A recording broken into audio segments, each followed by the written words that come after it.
കൊച്ചിയിൽ നടുറോട്ടിൽ ഭാര്യയെ ഭർത്താവ് കുത്തിപ്പരിക്കേൽപ്പിച്ചു. പരിക്കേറ്റ ശ്രീമൂലനഗരം സ്വദേശിനി റിയയെ സ്വകാര്യ ആശുപത്രിയിൽ പ്രവേശിപ്പിച്ചു. അമൽനാഥ് പാടിച്ചാൽ വിവരങ്ങളുമായി ചേരുന്നുണ്ട്. അമൽനാഥ്, പട്ടാപ്പകലാണ് ഇത്തരത്തിലൊരു ആക്രമണം നടന്നത്. എന്താണ് ഇത്തരത്തിലൊരു ആക്രമണത്തിലേക്ക് കലാശിച്ചത്? ഒപ്പം പരിക്കേറ്റ റിയയുടെ ആരോഗ്യനില എപ്രകാരമാണ്?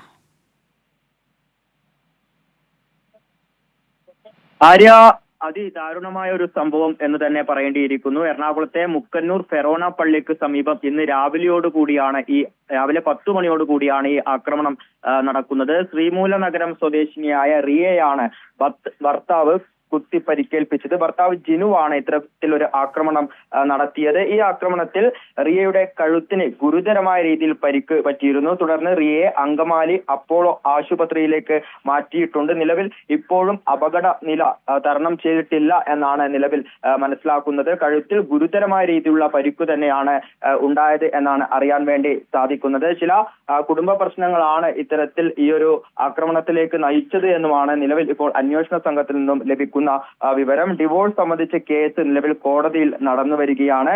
ഇതിന്റെ ഭാഗമായി കുട്ടികളെ കാണുന്നതിനായാണ് ശ്രീമൂലനഗരത്തുള്ള റിയ മുക്കന്നൂരിലെ ഭർത്താവിന്റെ വീട്ടിലേക്ക് എത്തുന്നത്. ഇത്തരത്തിൽ കുട്ടിയെ കാണാൻ കോടതി 1 മണിക്കൂർ സമയം റിയയ്ക്ക് അനുവദിച്ചിരുന്നു. ഇതിനെ തുടർന്നാണ് ഇത്തരത്തിൽ ഭർത്താവിന്റെ വീട്ടിലേക്ക് എത്തുന്നത്. എന്നാൽ ഭർത്താവിന്റെ വീട്ടിലേക്ക് എത്തിയ റിയയെ ഭർത്താവ് ജിനു കത്തി ഉപയോഗിച്ച് കഴുത്തിൽ കുത്തി പരിക്കേൽപ്പിക്കുകയാണ്. നിലവിൽ ഇപ്പോഴും റിയയുടെ ആരോഗ്യനില ഗുരുതരമായി തുടരുന്നു എന്നാണ് മനസ്സിലാക്കാൻ വേണ്ടി സാധിക്കുന്നത്.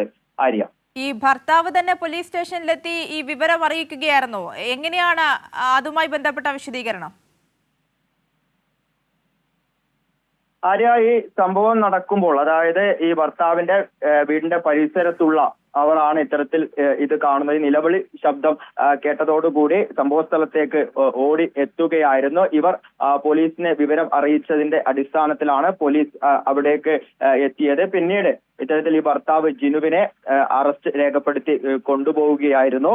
ഉടൻ തന്നെ റിയയെ ആ സംഭവ സ്ഥലത്ത് നിന്നും ആശുപത്രിയിലേക്ക് പ്രവേശിപ്പിക്കുകയും ചെയ്തിരുന്നു. കൃത്യസമയത്ത് ആശുപത്രിയിൽ എത്തിക്കാൻ വേണ്ടി സാധിച്ചു എന്നുള്ളതാണ്. എങ്കിലും നിലവിൽ ഇപ്പോഴും റിയയുടെ ആരോഗ്യനില ഗുരുതരമായി തുടരുന്ന സാഹചര്യമാണ്. കാരണം ഈ പരിക്കേറ്റത് കഴുത്തിലാണ്, ആഴത്തിലുള്ള മുറിവാണ് എന്നാണ് അന്വേഷണ സംഘത്തിൽ നിന്ന് നിലവിൽ ഇപ്പോൾ മനസ്സിലാക്കാൻ വേണ്ടി സാധിച്ചിട്ടുള്ളത്. 10 മണിയോടുകൂടിയാണ് ഈ സംഭവം നടക്കുന്നത്. മണിക്കൂറുകൾ മാത്രമേ ആയിട്ടുള്ളൂ. അതിനാൽ തന്നെ ഇപ്പോഴും റിയ ഈ അപകട നില തരണം ചെയ്തിട്ടില്ല എന്നാണ് നിലവിൽ ആശുപത്രിയിൽ നിന്നും ലഭിക്കുന്ന വിവരം. ചികിത്സ തുടർന്നുകൊണ്ടിരിക്കുന്ന ഒരു സാഹചര്യമാണ് നിലവിലുള്ളത്. ആര്യ, ശരി. അമൽനാഥ് പാടിച്ചാലാണ് വിവരങ്ങൾ നൽകിയത്.